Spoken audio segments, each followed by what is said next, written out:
If you've been with us over the last few weeks, you know with Shadow Chasers, we began with what I would call an abstract concept.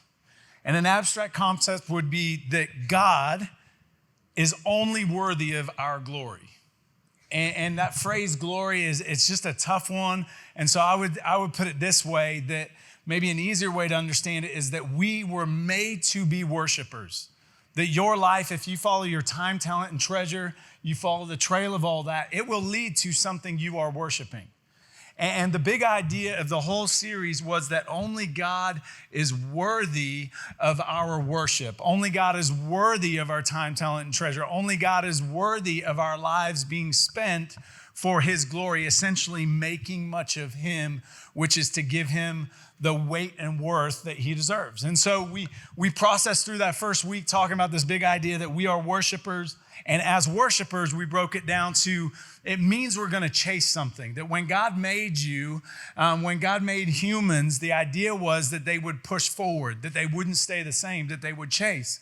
And then last week, if you were here, we talked about how our feelings often reveal needs, and we're going to fulfill, as chasers, we will fulfill those needs one way or another. And so for some of us, that happens to be that the need for love will chase down how to find love. For some, it's significance. For others, it's just this reality that there are things in my world that give me value. And so we'll chase those down. And so, but when we let our feelings lead us, and we just chase, we often end up in things that turn out to be shadows. That they promised one thing, they looked one way, but they turned out to be 2D, they turned out to be hollow. And so if you were with us last week, that's the journey we landed on. This week, what I would love to do, and it's taken from a phrase by John Piper, when he was looking at the word sin, he talked about it from this perspective, that to have sin in my life, it means that my heart is disordered. And what he means by that is that instead of God being in the order it should be, where he's first and everything flows from that, when sin gets involved, I elevate something to the position that God should be, and my heart becomes disordered. Things are out of order. And today, I would love to just spend our time, and especially in this last week, going, okay, how do we not chase things that are going to leave us hollow? It comes back to the ordering of our hearts. It comes back to this realignment, if you like. If you've ever driven a car that's out of alignment, it's annoying, right? We don't want our lives to be annoying. We don't want to keep fighting and end up in a ditch because we're out of alignment. The alignment of your heart will lead to the life that you build. And so the big idea today is, how do we realign our hearts? Let's take some time to realign our hearts. For me, I had this moment this past week where I got home. I'd love to blame COVID fatigue. Like, I was just done. You ever have those days where you're like, I'm so tired. All I want to do is grab something to eat. I think I was eating at like 7:30, 8 o'clock, something like that. I just want to fall into a chair, and I don't want anybody to bug me, right? Well, we have this thing in our house of putting our littles to bed. That any days we're home, we will take time to go up and tuck them in, give them kisses, that kind of thing, and tell them good night, pray with them, and all that good stuff. And I'm like, I know that time is coming. And I'm sitting on the couch. And here's how it works in my house. Normally, Cindy goes up first, and Cindy does her thing. And then when she's done with the little one, who's Farah, who's 8, when she's done with her, she'll say, hey, I'm done with Farah, which is my signal to, okay, you're in, slugger, right? This is like tag team wrestling. I'm up, right? So I hear her say that, and you guys, I just went, oh, so many stairs. Literally, it's one flight of stairs, not a whole lot. But at that moment, it's like there's so many stairs. And so I'm like, okay, I'm going to drag myself up these stairs, right? I'm real happy at this point. Like, my daughter's like, yeah, I really want you to come say goodnight. So I'm dragging myself upstairs, and I get to her room, and she's not on her bed. She's not in her bed. I'm like, oh, if she's playing hide and seek, I'm going to kill her, right? Now, you got to understand what she looks like to put this thing in context. So here's a picture of Farah. She's just the cutest thing. She's just, you see her? There she is. We'll figure that out. You'll see a picture of her at some point. Almost. We almost got there. Nope, still not there. Okay. But here's the thing. She's as cute as a button, right? And she's not in her bed. And I'm doing my best. Yeah. That was her dog burrito, by the way. But she's not in her bed, and I'm having a mini meltdown. Like, I don't have time for this. I don't have the energy for this. I don't have the patience for this. So then she comes running in from the other room. She's so excited. She jumps on her bed, and I'm like, okay, like, enter the moment. So I'm like, what are you excited about, right? And we're just trying to muster up anything we can. You guys, she's holding a book that's about this big. It's her children's Bible. And she goes, I finished it. She's been reading every night. They do reading before they go to bed. That's what she chose to read. Now I feel like the biggest jerk in the room. You know what I'm saying? So I'm like, how can I be mad? And so then she goes, Dad, I want to show you my favorite story. And she starts turning the page. Now, parents in the room, you've been through this. I know you've been through this. You know when your kids, you get them in bed and all of a sudden they come out and they're like, I just need water. And you're like, drink your saliva. You'll be fine, right? Or it's, I've got this itch right here. And I'm like, well, scratch it and go to sleep, right? They just find ways of not staying in their bed. You know what I mean? They find ways of getting you to come back in their room. So literally she's turning it one page at a time. And I'm like, we're passing all the good stories. What are you doing? Which one are you looking for? And so I'm sitting there and I'm beginning to get like, can we speed this up? Like, this is all internal. I would never tell her that. But I'm going, can we speed this up? And my heart's just a little out of alignment. And the story she stopped at was in the middle of the Bible, or the middle of her Bible. And it was Psalm 23. How she picked Psalm 23, I still don't know. But she began to read it to me. The Lord is my shepherd, I shall not want. And then she continued to read the rest of it. You know what happened in that moment? My heart reordered. Because what she's speaking over me is, the Lord is your shepherd. He's got you. He provides rest. And I got done tucking her into bed. And what really happened is the Lord had realigned my heart.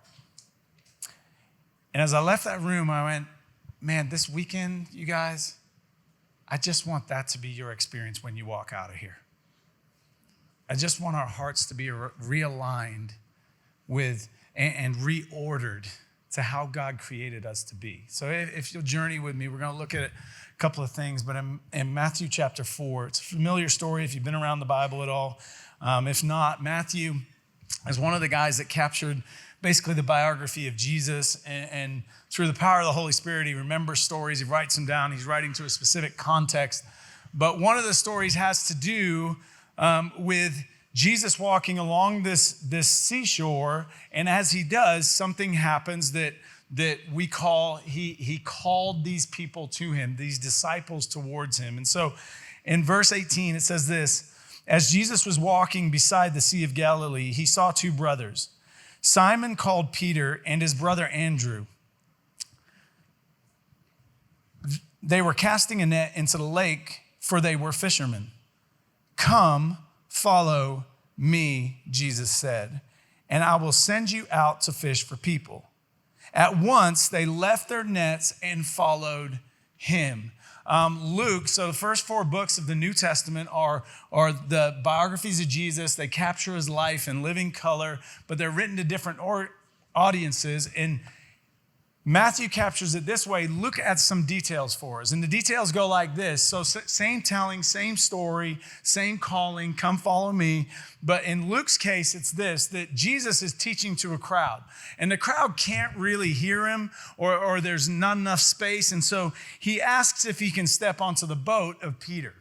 And as he steps onto Simon Peter's boat, he begins to teach. And as he's doing so, the fishermen that are there, they're washing their nets.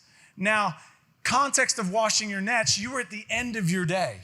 So if you're washing your nets, you're done with them for this day. Essentially, you are tired, you are grouchy, more stairs, right? That's the mode that they are in as they're washing their nets, and Jesus is teaching. And then Jesus tells them, specifically, he gets done teaching and he goes, hey, why don't you push out a little bit and why don't you throw your nets in again? I don't know if you've ever had a long day. I don't know if you've ever got to the point where your day's over and then you get called back into work. You know how that feels. Because at this point now, it's not your boss calling. This is somebody who is a rabbi. You're a teacher of spiritual things. We're fishermen, and you're going to tell us how to do this. And so they, after a brief dialogue, they throw their nets in.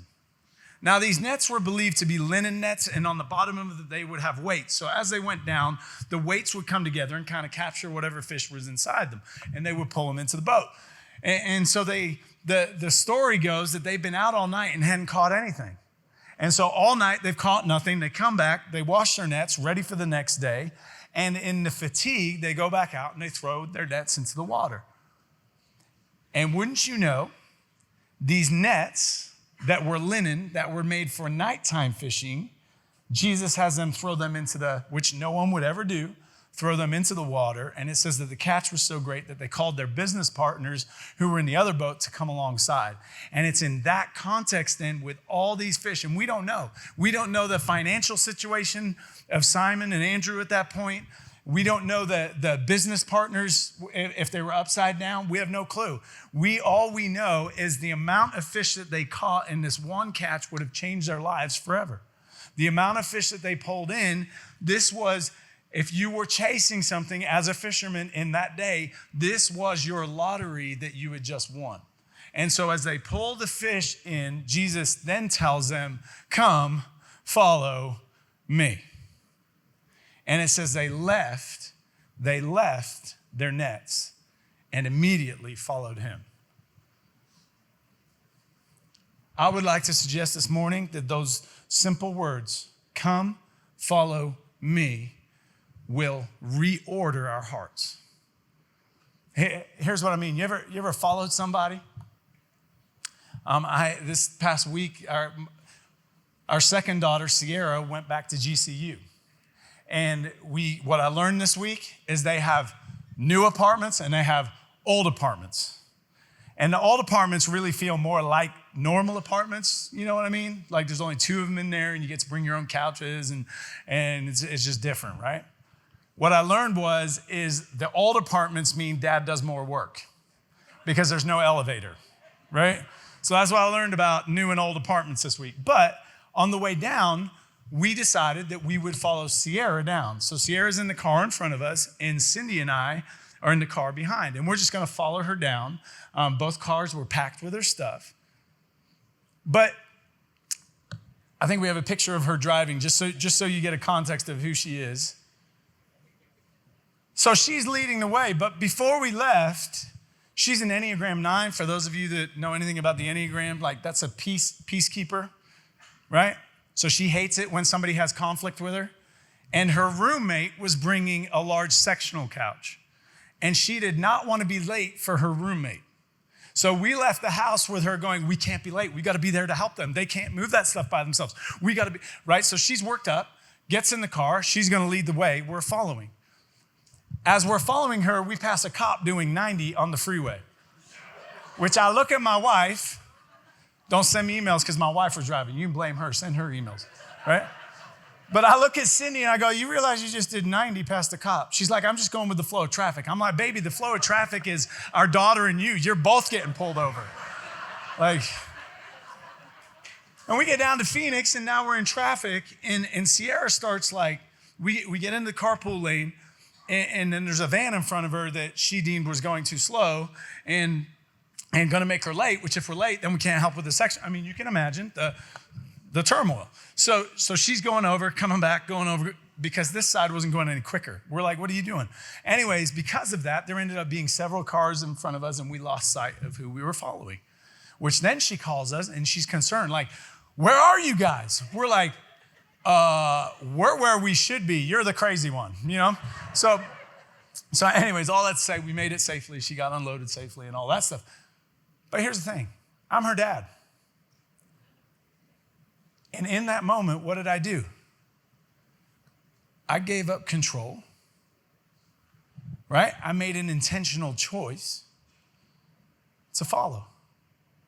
I think in our lives, it's very, very similar to that experience. That you have every freedom, I have every freedom, that when Jesus says, come, follow me, we have every freedom to not do that. But it's a choice that you're invited into. And the invitation of choice is a choice to let go. Think about the fishermen for a second. The fishermen are there, they have nets or that are full of fish, that could change their life. What do they do in that moment? They choose to let go of what they're chasing. And they choose to chase the person of Jesus. I wonder for us if there's not some comparison here of how we would follow somebody while driving with the choice of going, I'm going to step in and I'm going to choose to relinquish my control. Let's be honest, you guys, we're all control freaks, every single human on the planet. You know how I know? Let something go bad enough in your life, what do? Dear God, please help. Why? Because it's now out of your control. We're all control freaks. We're born that way. We're all born with this innate sense that I can just figure this out. And in this moment, what Jesus is doing, it's an invitation to step in. It's a choice which will bring rest. The choice is, I'm going to choose to follow you. I was in the passenger seat. I never worried once about, are we going to make it on time? I never worried once about, are we on the right road? That's not mine to worry about. Because the intentional choice to follow means I let go. The other thing about following another one is that it's active. You can't follow someone. You ever think about it in a car? What are you doing? You're keeping the distance. You're conscious of the distance between you. You're conscious of the what lane you're supposed to be in, unless you're watching them do this and you just let them do it because you know they're coming back. But the idea is that it's active. It's not a passive movement. When I follow, it's not, oh, okay, so I made the choice to follow. Now I just give up no. It's active. I take every part of me and I'm actively stepping in to follow Jesus. So that means that I'm aware of my pace. What does that mean? Sometimes we get ahead of Jesus.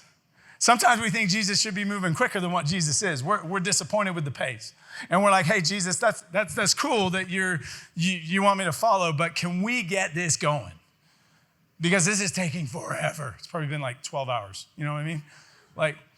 And reality is, we're conscious because it's active. We're conscious of the pace we're keeping with the person.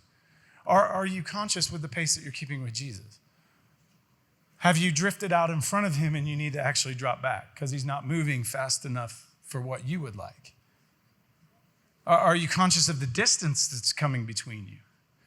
Another thing about it being active, you try, what you're doing is you're making a choice to go, okay, I'm going to follow you, but I'm going to actively participate in following you. And so as we go along, I'm actively participating in the scenery. You know what's interesting? When you follow somebody, you choose their scenery. What does the scenery look like with you and Jesus? Because this phrasing here, this beautiful phrasing of come follow me is actually this invitation to come with me. You get to go with Jesus. What does the view look like with Jesus? Because I guarantee you, if you're along with Jesus in this, I'm guessing there's a whole lot more rest. There's probably a whole lot more satisfaction, a little less anxiety. Because here's the other piece. You're not worried about what turn you're taking. Why? Because you're actively following. Another piece of it is trust. This is probably where we struggle most. That Jesus, are you telling me that if I give up these nets and everything I've been chasing, everything I think will equal whatever satisfaction, if I give this up, you're telling me that I just got to trust you to fulfill that. It's a step of trust. Trust is hard. Why? Because we're control freaks. I mean, think about it. I don't know if this is you or not. You ever follow somebody, but you think you know the directions better than the person in front of you? Why are they taking this road? Yeah, you ever have that? Oh, there's a shortcut. We can get there quicker.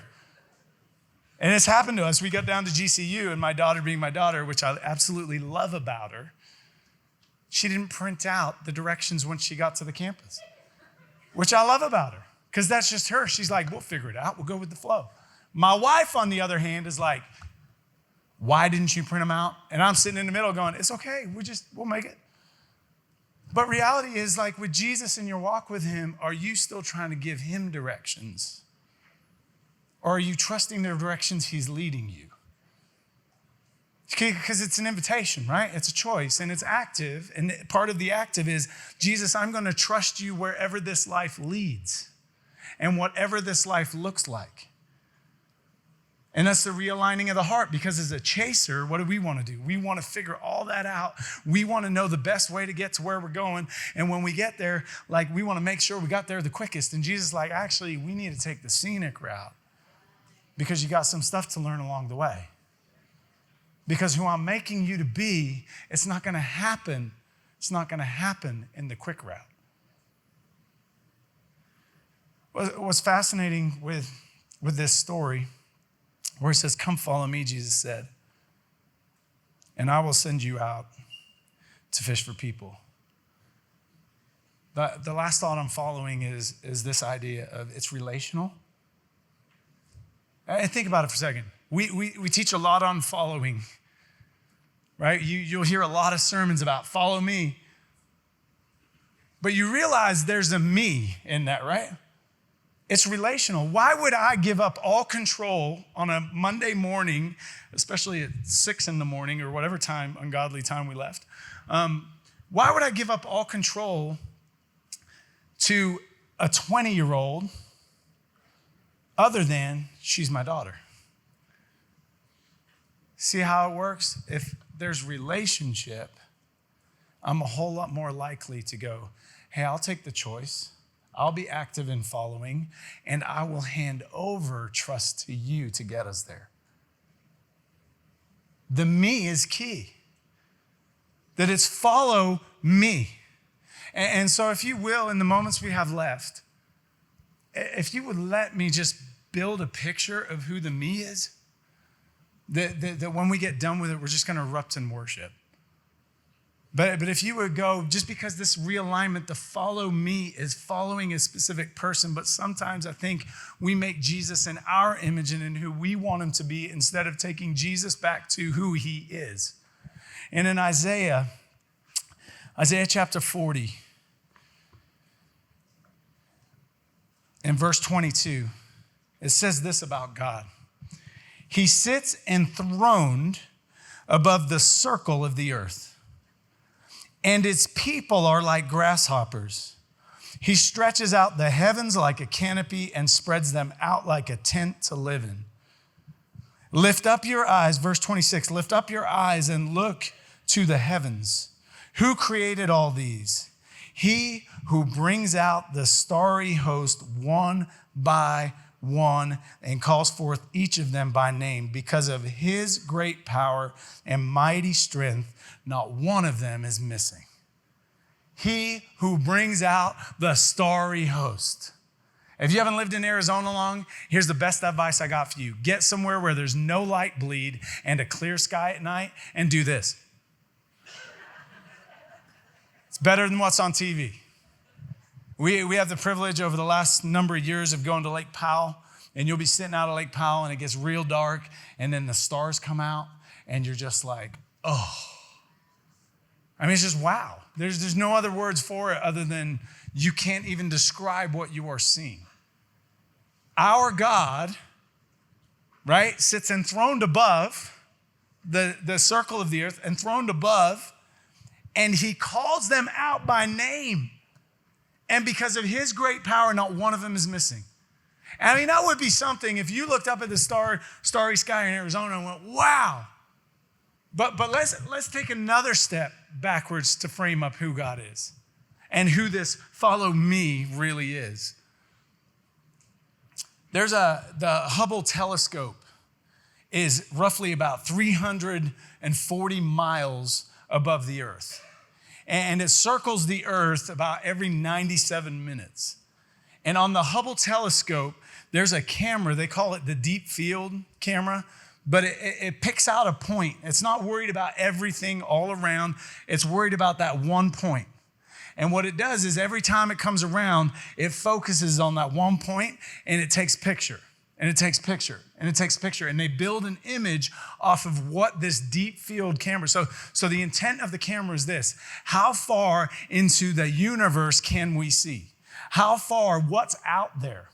And so this image you're about to see came from that camera. That's a lot of stars. The only problem is they're not stars. They're galaxies. It's estimated that on that picture alone, there are 5,500 galaxies. Okay, let your brain catch that for a sec. We're in one. 5,500. Now, let's frame up that picture and what you're looking at, because there are 5,500 galaxies in that picture. But that picture represents 1/30,000,000th of the sky. Giving you a little context of what that's like, look at a full moon, split it into 10 pieces. One piece, that sliver of the sky, is what you are looking at right there.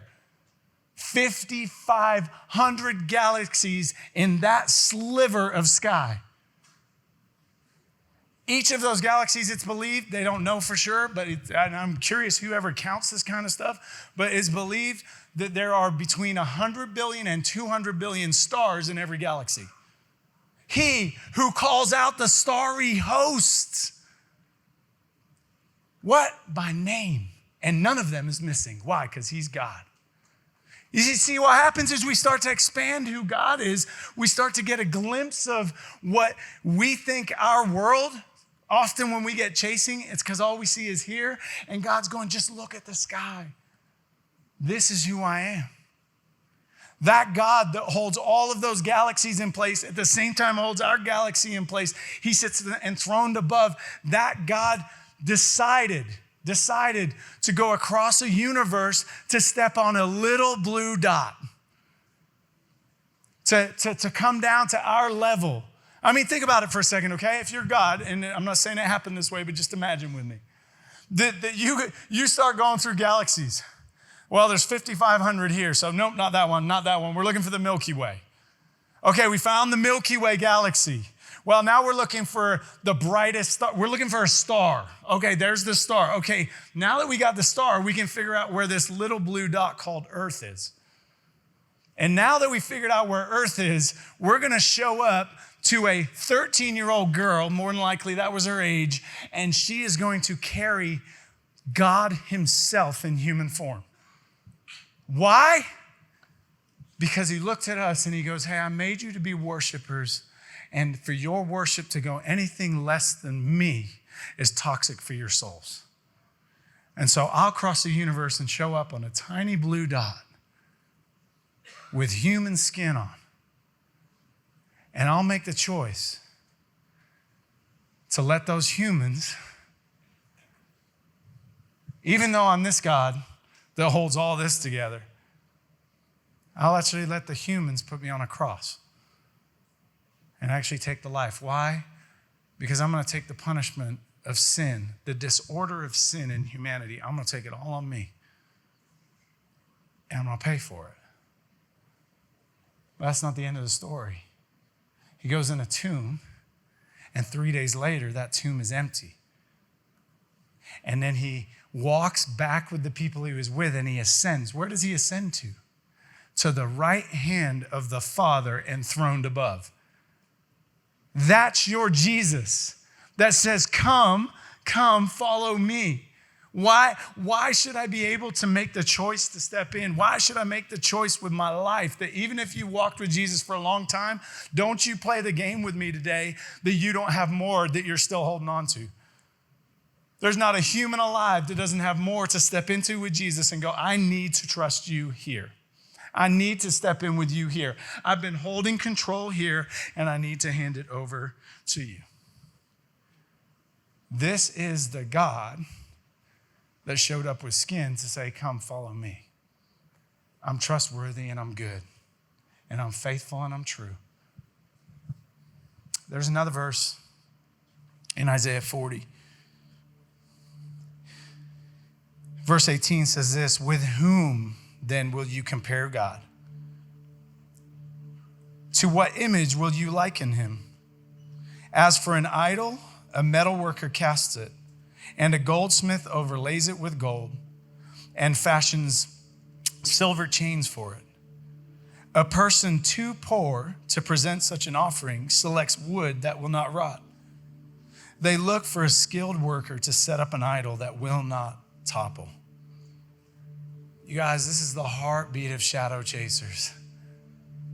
Is when you see the majesty and you see the perspective of God, how crazy is it that on this little blue dot, I would give my life to chase fill in the blank. It's a little wood idol. And yet over and over, what's the story of humanity? What's the story of humanity? With all the money you made, what could you do? If I just could earn a little bit more. Man, when things get disordered in my heart because of sin, and I lose perspective of who I am as a worshiper of God, it can become real easy for me to look at something like a car and spend a decade chasing that car. It can become real easy to chase a human being and put the perspective of that human being is going to give me everything that my heart is longing for. The problem with that is your heart is longing for things that only God, who sits enthroned, can provide. And so now this relationship breaks and we can't figure out why. Well, we put stuff on it that it could never sustain. It could never hold. We chase things like popularity, or we chase things because we're insecure. We chase things to validate us over and over and over and over. And they're nothing more than wood idols that we set up. And we go, God, aren't you impressed? And he's going, have you seen a sliver of the sky? Let me give you a glimpse, a tenth of the moon sliver and the 5,500 galaxies that sit in it. I would love to close in a way. I just want to read Isaiah over us this morning, because the perspective of who is asking you to come follow me is offering you an invitation of choice that you get to actively step into, that will require you giving all your trust, but it's got to be in a relationship where I go, I know who you are. And so it's up to you. I don't want to make it weird. You can sit, eyes open. You sit with your eyes closed. This is your moment. I'm just going to read this over us, and then we're going to worship together. Who has measured the waters in the hollow of his hand, or with the breadth of his hand marked off the heavens? Who has held the dust of the earth in a basket, or weighed the mountains on the scales and the hills in the balance? Who can fathom the Spirit of the Lord, or instruct the Lord as his counselor? Whom did the Lord consult to enlighten him? And who taught him the right way? Who was it that taught him knowledge, or showed him the path of understanding? Surely the nations are like a drop in a bucket. They are regarded as dust on the scales. He weighs the islands as though they were fine dust. Lebanon is not sufficient for altar fires, nor its animals enough for burnt offerings. Before him, all the nations are as nothing. They are regarded by him as worthless and less than nothing. With whom then will you compare God? To what image will you liken him? As for an idol, the metal worker casts it, and the goldsmith overlays it with gold and fashions silver chains for it. A person too poor to present such an offering selects wood that will not rot. They look for a skilled worker to set up an idol that will not topple. Do you not know? Have you not heard? Has it not been told you from the beginning? Have you not understood since the earth was founded? He sits enthroned above the circle of the earth, and his people are like grasshoppers. He stretches out the heavens like a canopy and spreads them out like a tent to live in. He brings princes to naught and reduces the rulers of this world to nothing. No sooner are they planted, no sooner are they sown, no sooner do they take root in the ground than he blows on them and they wither, and a whirlwind sweeps them away like chaff. To whom will you compare me? Or who is my equal, says the Holy One. Lift up your eyes and look to the heavens. Who created all these? He who brings out the starry host one by one and calls forth each of them by name. Because of his great power and mighty strength, not one of them is missing. Why do you complain, Jacob? Why do you say, Israel, my way is hidden from the Lord? My cause is disregarded by my God. Do you not know? Have you not heard? The Lord is the everlasting God, the creator of the ends of the earth. He will not grow tired or weary, and his understanding to no one can fathom. He gives strength to the weary and increases the power of the weak. Would you stand up?